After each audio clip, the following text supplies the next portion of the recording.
worshiper, lover of leaving, ours is no caravan of despair.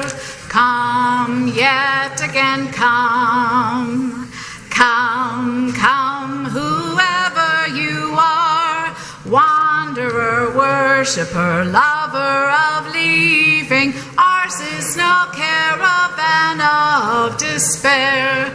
Come yet again, come, come, come, whoever you are, wanderer, worshiper, lover of leaving, ours is no caravan of despair. Come yet again, come.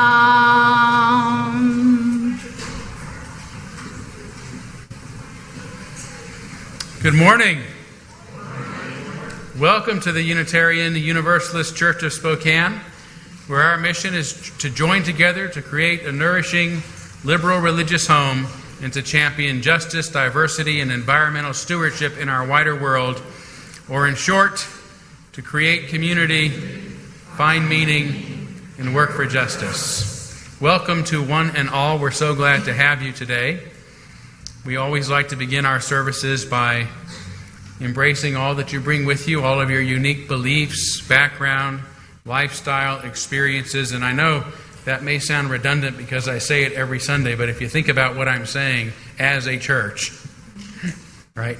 As a church, we embrace your unique beliefs, background, lifestyle, experiences. That says something about our church. But we really mean it. So we're so glad that you're here. This, of course, includes those who do hear me say this often, as well as those who might be hearing it for the first time or the second time, and as well as those who are streaming with us. We're always glad to know that you're here as well, so thanks to everyone for joining us. So before we take just a few moments to greet one another, I want to point out a couple that are a very special couple that are here with us today. Louisa and Chris Westbrook. They're sitting up here at the front of our sanctuary. We're going to be talking about really focusing on the modern church sanctuary movement. And Louisa in particular has had some very personal experiences with this, and she's going to share some of that with us towards the end of my sermon today. So we really appreciate you being here. And you have a powerful story, and I know a difficult story to share. So thank you both for being with us today. You're our honored guest. And also wanted to, before we do break for just a minute, I'm going to ask Aria Curtis to come forward and make a quick announcement. Good morning.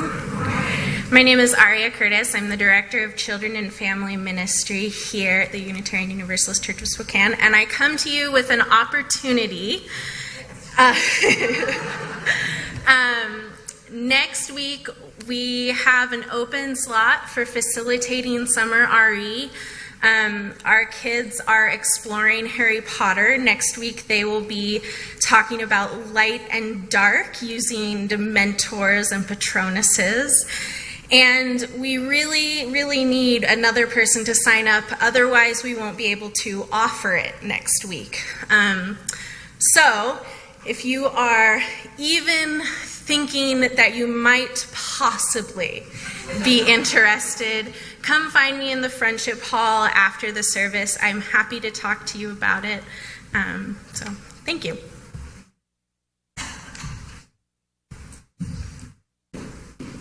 Thank you, Aria. And please know that we are going to be locking the doors until she gets this situation resolved.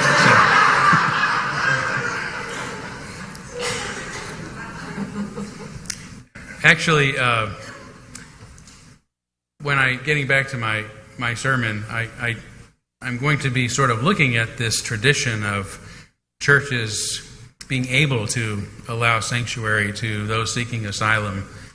And I know that we're at a critical point right now in our history around this issue, but this isn't the first time. And I know many of you have been involved in the sanctuary movement, probably in the 1980s. So I would like to honor those who have been involved in this. If you were involved in any way with the sanctuary movement today or in the past, would you please stand so we can recognize you? Or raise your hand. Look at this. Wow, wonderful. Thank you. Thank you all so much. Really appreciate it. Really appreciate it. So yeah, let's take a few moments to greet one another now. Say hi, as always, to those that you look forward to seeing each Sunday. I hope you'll make some new friends today, and if you're joining us more recently, I only ask that you don't be too shy because we're real friendly and we're glad that you're here.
really hated to interrupt that one. You were having a great time, but I do invite you to stay after our service for our social hour to continue great visitation.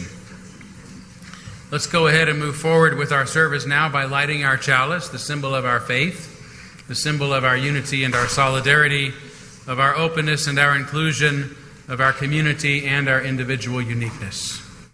May this small flame be our offering of warmth to those who are cold and alone, and a light to those in darkness. May it be a flame that ignites justice in our world, and a beacon of hope to those in need, and may it reflect at least a spark of truth wherever truth is lost, and cast a healthy shadow of doubt wherever it's been found.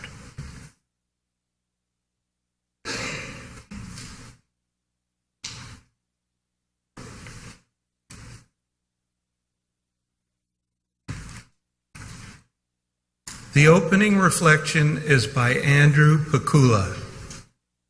Come into this circle of community. Come into this sacred space. Be not tentative. Bring your whole self. Bring the joy that makes your heart sing. Bring your kindness and your compassion. Bring also your sorrow, your pain. Bring your brokenness and your disappointments. Spirit of love and mystery, help us to recognize the spark of the divine that resides within each of us. May we know the joy of wholeness. May we know the joy of being together.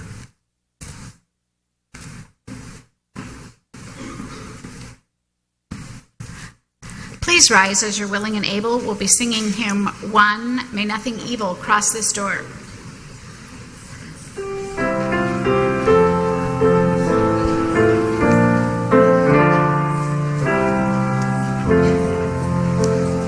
May nothing evil cross this door, and may a fortune never pry about these windows. May the roar and rain go by. By faith made strong, the rafters will withstand the battering of the storm.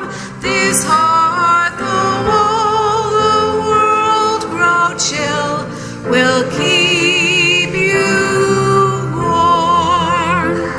Peace shall walk softly through these rooms, touching our lips with holy wine, till every casual corner blooms into a shrine. With laughter drown the raucous shout, and through each sheltering walls are thin. May they be strong to keep hate out and hold love in.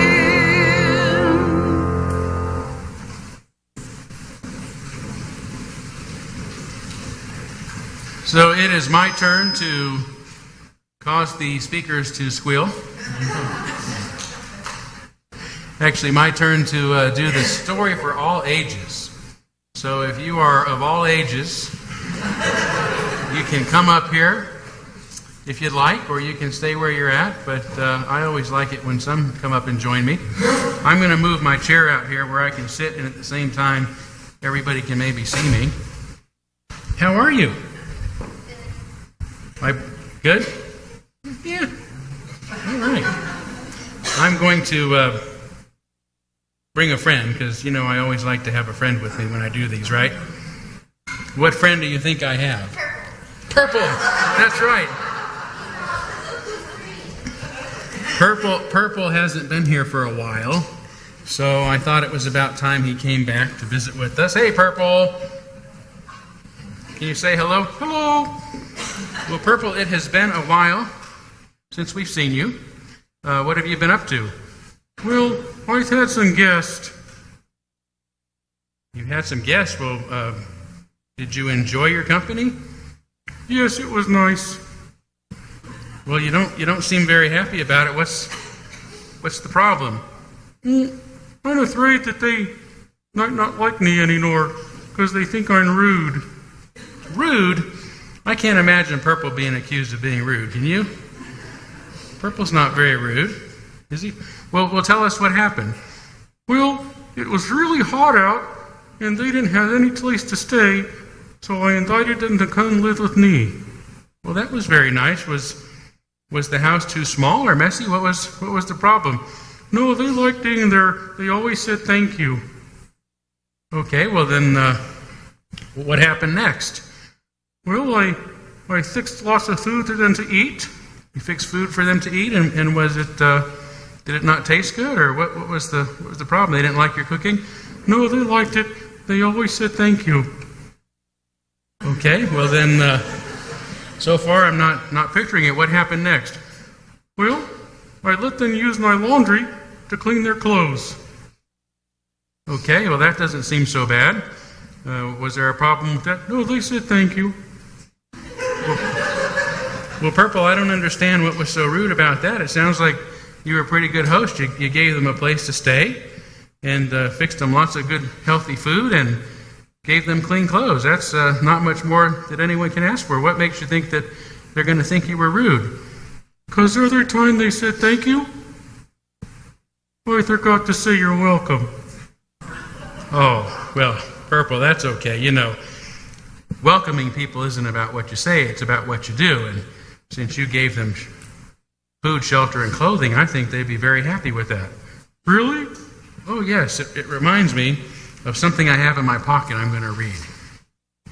This is at the base of the Statue of Liberty, the words near the Statue of Liberty, which can be seen from a little island called Ellis Island, or what was Ellis Island in New York City, where once millions of people came from all around the world in pursuit of a better life. And you know what it says?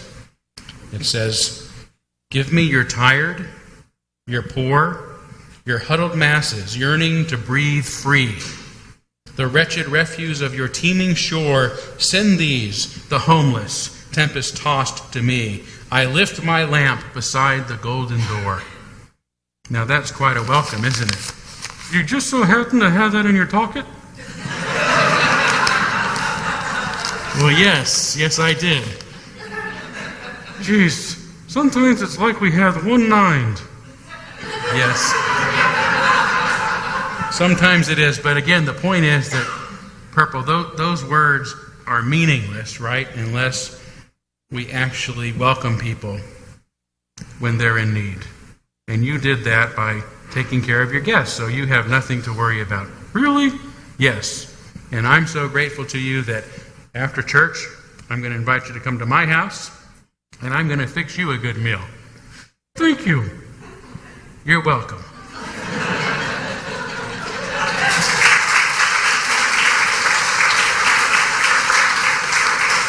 All right, we'll sing you guys out.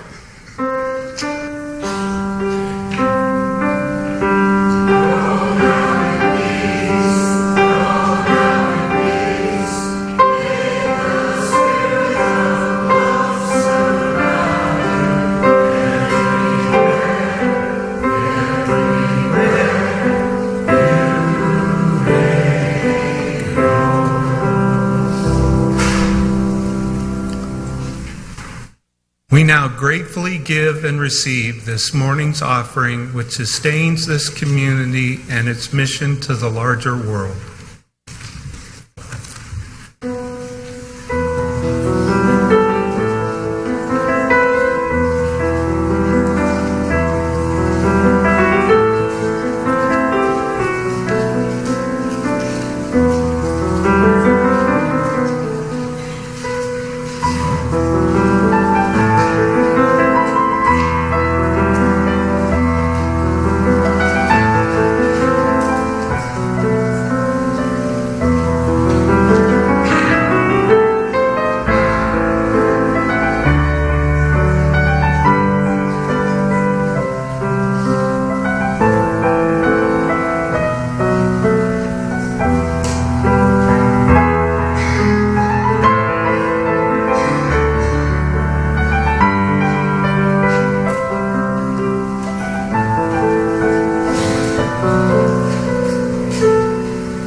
We're now going to kindle our candles of care for those who are most on our hearts and minds this morning. And want to begin with a candle for Brian Vanello's niece-in-law, who is recovering from surgery after a ruptured artery. And also want to light a candle celebrating the marriage of two of our members, Amy Howard and Maggie Montana.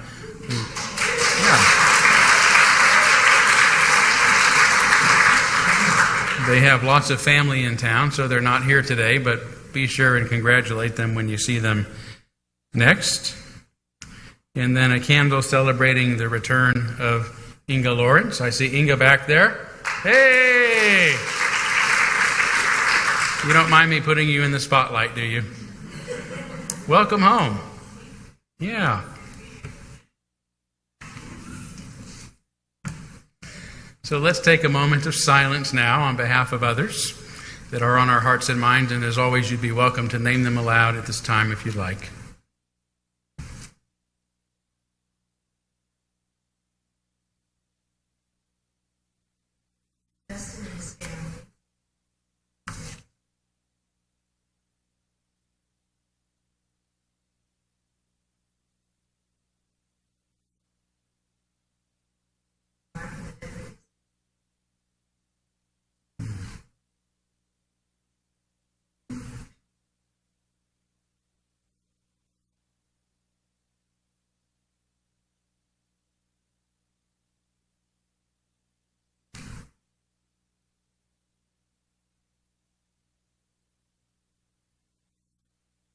Those named aloud and those embraced in our silence, and all those who are suffering in our world at this hour, we hold in our community with compassion.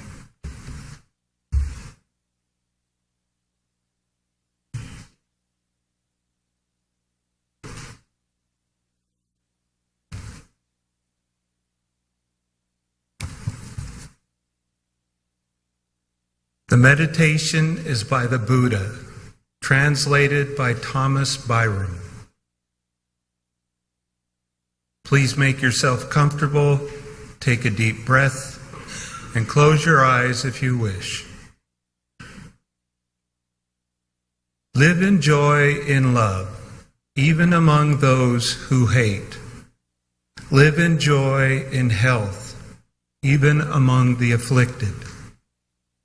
Live in joy, in peace, even among the troubled.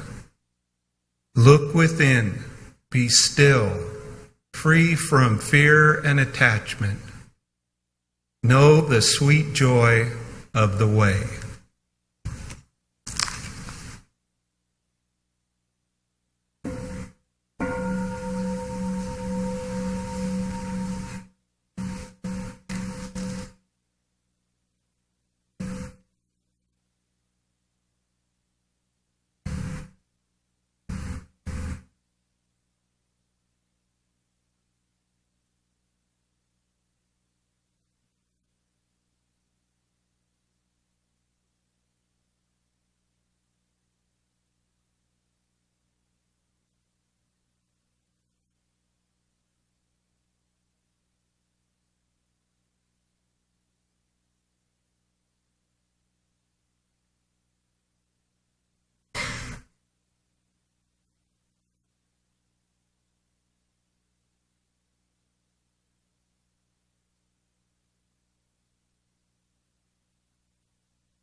My reading today is an excerpt from something that the Unitarian Universalist Service Committee has issued in its statement on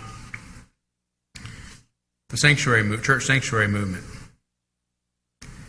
At this extraordinary time in our nation's history, we are called to affirm our profound commitment to the fundamental principles of justice, equality, and compassion, to truth and the core values of American society.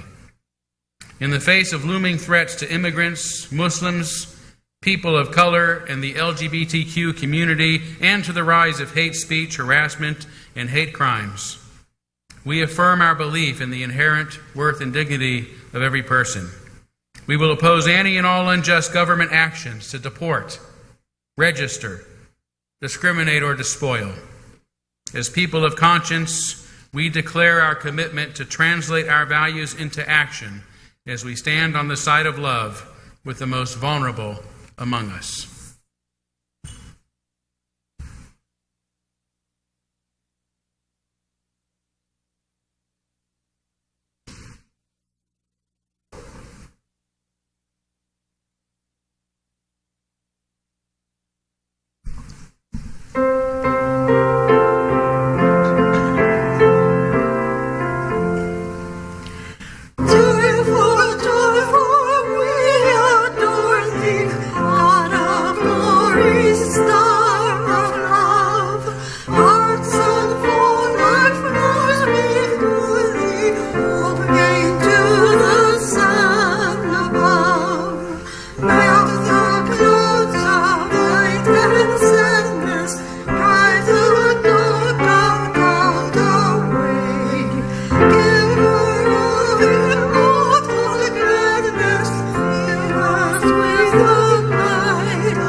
Catherine, Carol, Michelina, thank you so much.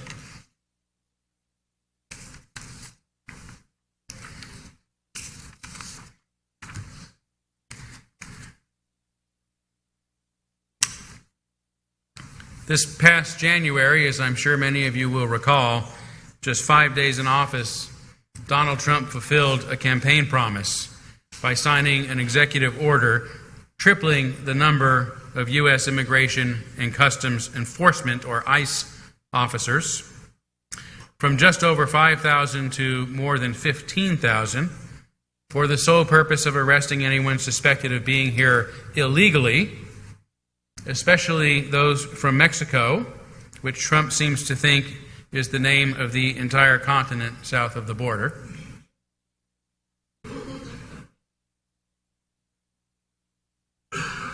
When Mexico sends its people, they're not sending their best. They're not sending people that have, they're sending people that have lots of problems, and they're bringing those problems with them, he said. They're bringing drugs, they're bringing crime, they're rapists. He also promised that his new ICE officers would only go after those he repeatedly called bad hombres.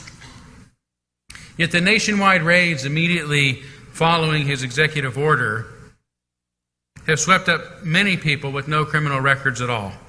According to a Newsweek report, for instance, a simultaneous sweep in Texas, Colorado, Oklahoma, New York, and D.C. last April resulted in the arrest of over 90 people with no criminal records and several others with only minor offenses.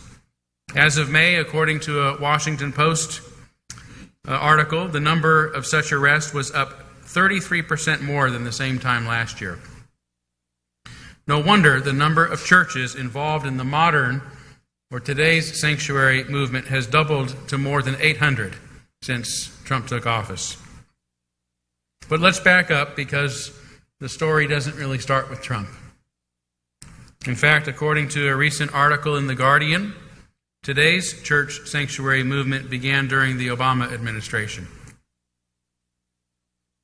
Although he also enacted DACA, the Deferred Action for Childhood Arrivals program, giving the children of unauthorized immigrants, the Dreamers, brought here to the U.S. at an early age, protection against deportation, and 2 years later in 2014 signed an executive order also protecting more than 5 million of their parents from being deported.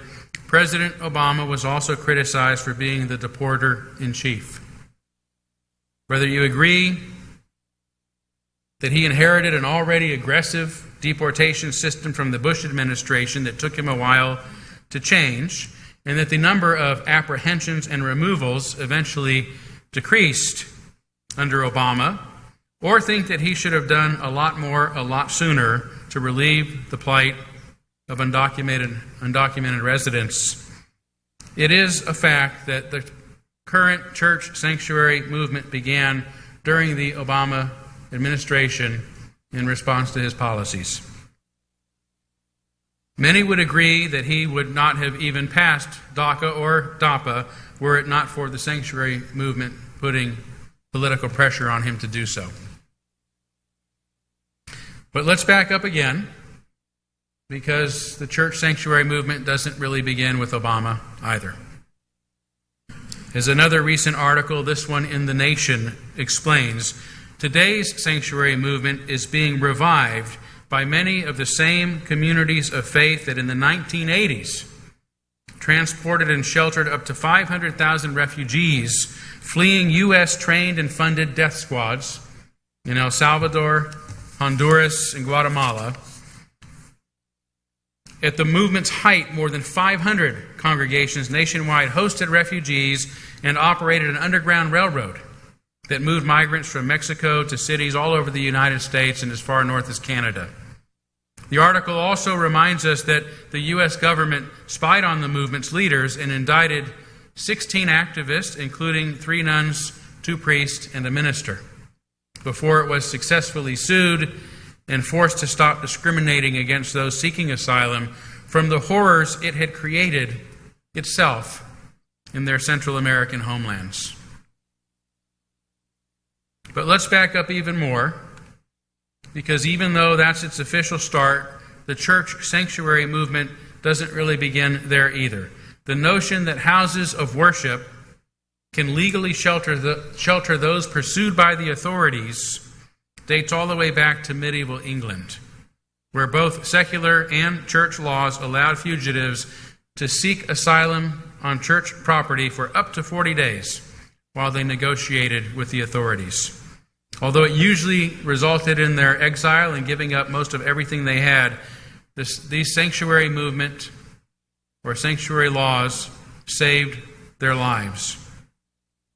Although it was made illegal for the church to shelter felons in the late 17th century, the tradition of providing sanctuary to political refugees and to other vulnerable asylum seekers inside churches, mosques, and temples continues to be respected to this day, including here in the United States, which is why, in light of Trump's xenophobic policies, the number of religious communities getting involved in the sanctuary movement is rapidly rising. But let's back way up even more, because the church sanctuary movement goes all the way back, at least all the way back to a couple of familiar Christian stories. The first involves Mary and Joseph traveling to Bethlehem to register for the census, as Roman law required them to do. And while there, Mary goes into labor and is forced to give birth to Jesus in a manger because they are told there's no room at the inn. Although this is very likely a purely fictional account, it suggests that Jesus and his family were unwelcome and unwanted. And it is therefore especially important that his followers make room for strangers, for the poor, the vulnerable, and for anyone else seeking shelter. As the Christian scriptures say, do not neglect to show hospitality to strangers, for by this some have entertained angels without even knowing it. The other story, which I'm sure is also entirely fictional, though no less poignant, has Mary and Joseph fleeing to Egypt with baby Jesus because paranoid King Herod has issued a decree to kill all newborn sons. It's interesting that the narrative has a Jewish family seeking refuge in Egypt, the land their oppressed and enslaved ancestors once had a terrible time escaping.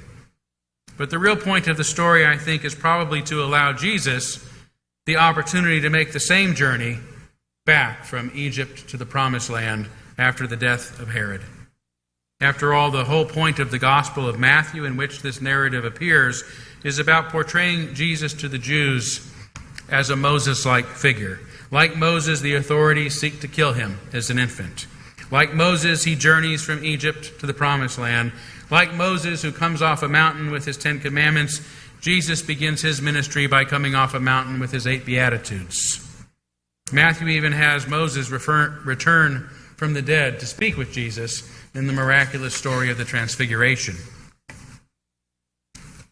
But let's back up even farther, because by linking Jesus to Moses, we are reminded that the sanctuary movement goes back to a time long before both Jesus and the Jews, to a time when a group of escaped slaves fled their Egyptian captors and wandered through the desert for an entire generation in pursuit of a better life elsewhere.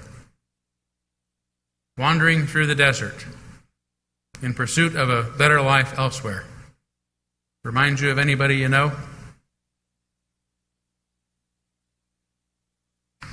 Whether Moses was a historic figure or not, most scholars agree that the Exodus story is at least based upon an actual group of slaves called the Caribou, or as we say it, the Hebrews,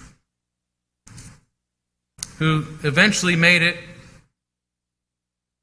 from Egypt into the rugged hill country that we now call Israel and Palestine, where their legend became part of a merged story belonging to other refugees who had gone there to escape political and economic oppression. This, there can be little doubt, is the reason that Jews are at least supposed to extend hospitality to strangers. As is written in Exodus itself, you are not to wrong or oppress an alien because you were aliens in the land of Egypt. Although the Exodus story dates back 600 years BCE, we must step further back yet to recognize that this tradition of welcoming and being kind to foreigners, to aliens, to strangers, or whatever term we use, is universal in all major religions.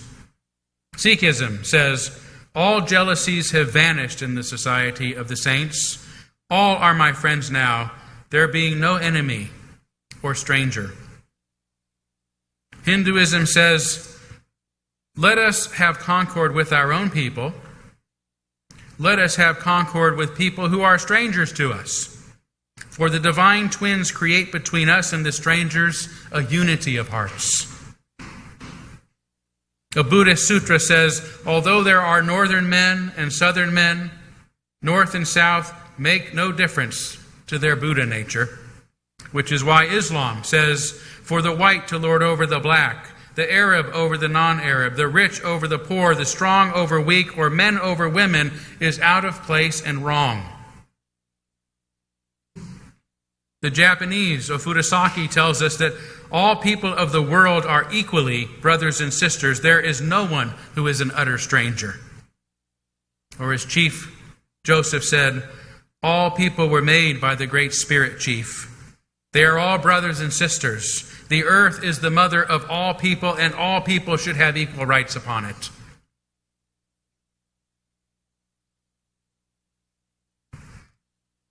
Gandhi once said, I know of no greater sin than to oppress the innocent in the name of God, which tragically is a sin religion has committed all too often. But at its best, religion, as we have seen, reflects the deeper recognition that humanity is one, and in truth there can be no strangers among us. The Apostle Paul said, there is neither Jew nor Greek, there is neither slave nor free, there is neither male nor female, for you are all one in Christ Jesus. No ethnic, no economic, no gender differences among us. And in our own faith tradition, the first American woman ordained by a major denomination, Universalist minister Olympia Brown, said, every nation must learn that the people of all nations are children of God and must share the wealth of the world. The Hebrew word, Yeshua, which we pronounce as Jesus, means salvation. But it doesn't refer to the salvation of individual souls. Rather, as Gerald May says in his book, The Awakened Heart, it connotes space and the freedom and security which is gained by the removal of constriction. In short, the Jewish notion of salvation, Yeshua, and what ought to be the purpose of all religion, is making space. Salvation is about making room so that no one in need ever has to hear, I'm sorry, there's no room at the inn. There's no room for you. You're not welcome. You don't belong here. Whereas we have seen, the heart of every religion going back thousands of years admonishes us to be kind and compassionate and welcoming toward strangers. Many years ago, as the Latino population in California was poised to exceed the number of whites, I was speaking with a rather anxious white fellow who told me he was concerned that our culture was going to disappear. I said, you know, if in 100 years there are no white people in California, there will still be people in California. If there is no white culture in California, there will still be human culture in California.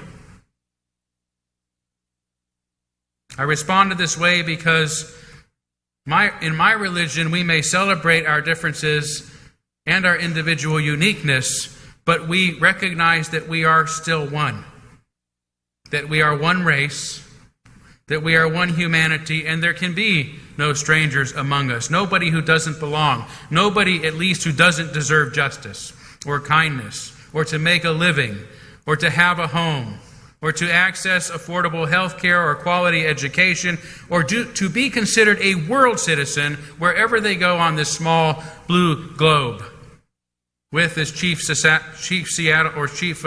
said, equal rights upon it.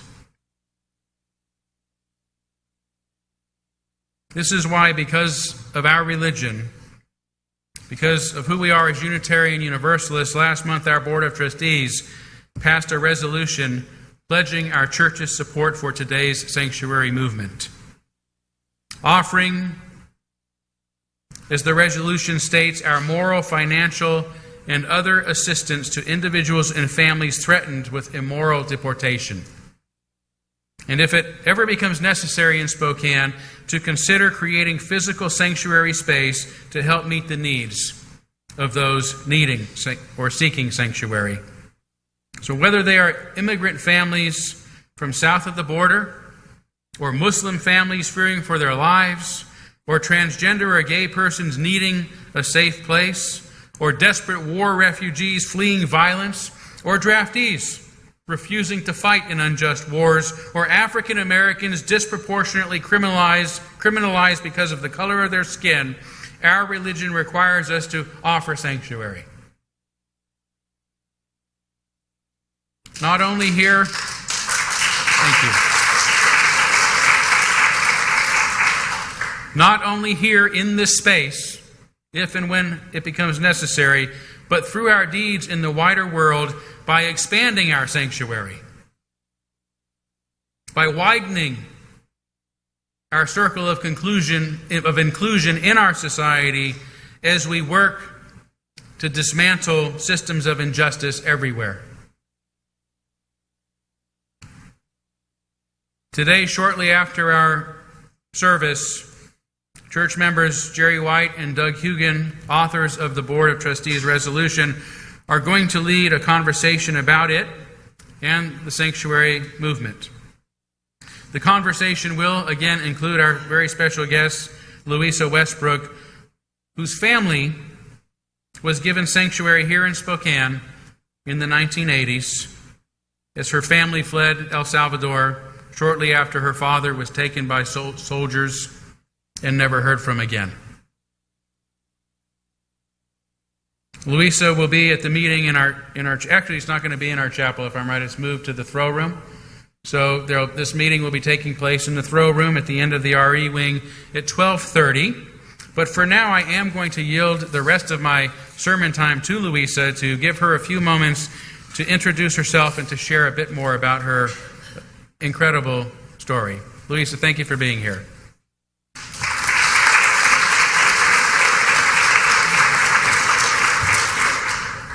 Good morning. Thank you for being open to serve. Some of you stood up because you opened your heart to us many, many years ago in the 80s. You risked your lives to save us. Thank you. When people say, tell me your story, I say, how many hours do you have? Right? But I do want to share a little bit about how sanctuary changed our lives. After my dad disappeared in 1983, my mother somehow put us on the bus. We didn't know where we were going. But she got us across 3 borders, except for when we got to Hermosillo, we started to hear about sanctuary movement.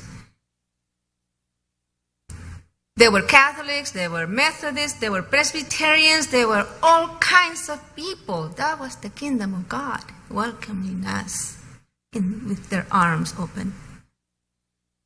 Since then, we were helped by all of these saints at the border to cross. We crossed the border with my mother and 13 other people. In 1983, the community of St. Anne's declared sanctuary. We had no idea where Spokane was or anything.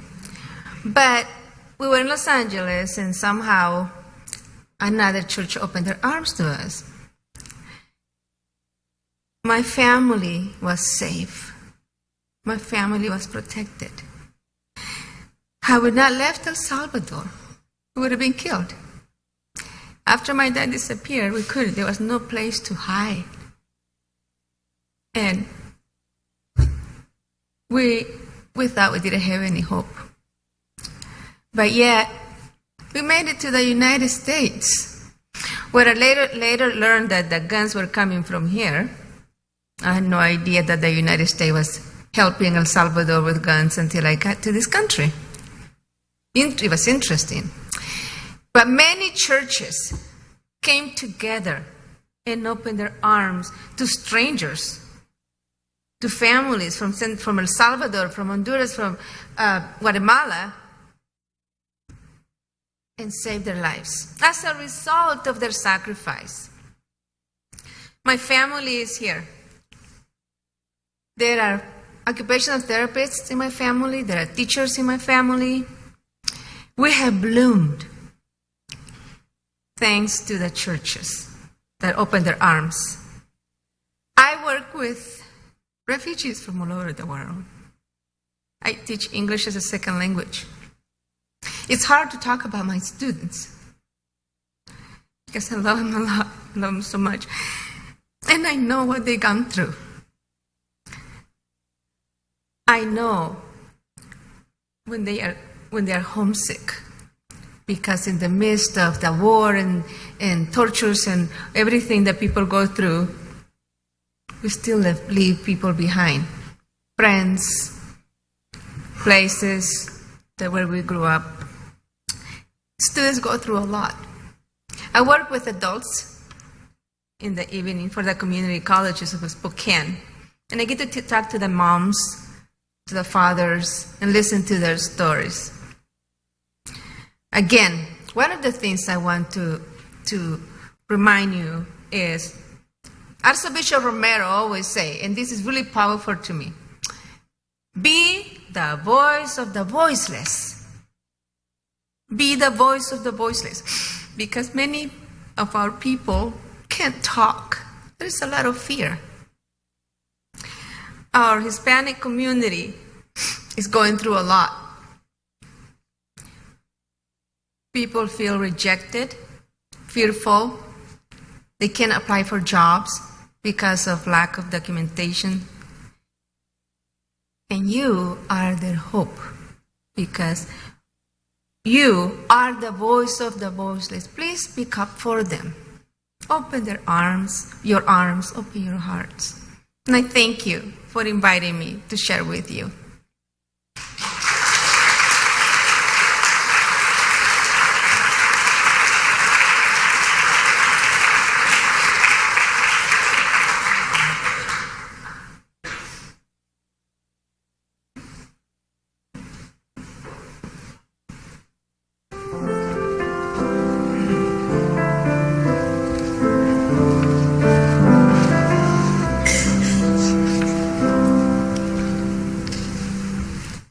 Please rise as you're willing and able. We'll be singing hymn 121, We'll Build a Land.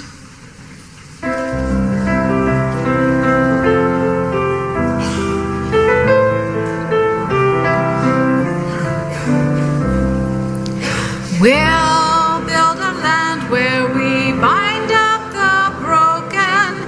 We'll build a land where the captives go free, where like oil of gladness dissolves all mourning. Oh, we'll build a promised land that can be.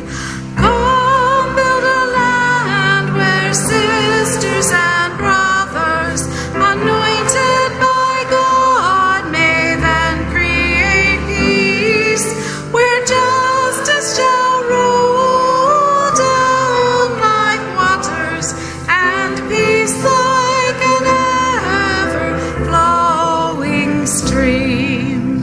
We'll build a land where we bring the good tidings to all the afflicted and all those who mourn, and we'll give them garlands instead of ashes.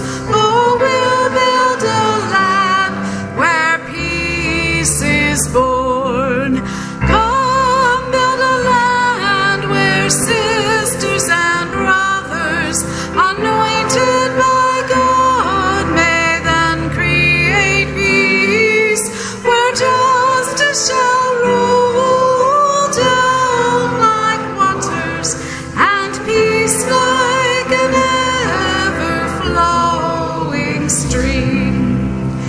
We'll build a land, building up ancient cities, raising up devastations from old, restoring ruins of generations.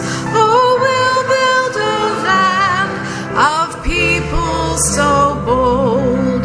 Come build a land where sisters and brothers, anointed by God, may then create peace, where justice shall roll down like waters, and peace like an ever-flowing stream. Come build a land where the mountains of praises resound from spirits once faint and once weak, where like oaks of righteousness stand her people. Oh, come build a land, my people we seek.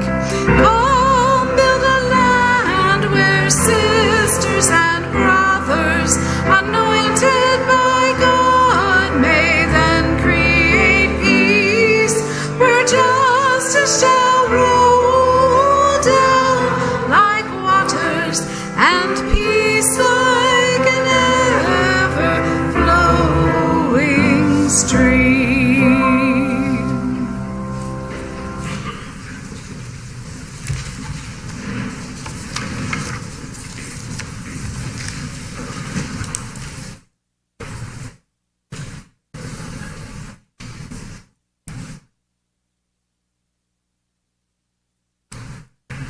The benediction is by Elaine Gallagher Gurman. Walk softly, speak truthfully, love gently, breathe deeply, live wisely, go in peace. Amen, blessed be, salam alaikum, and shalom.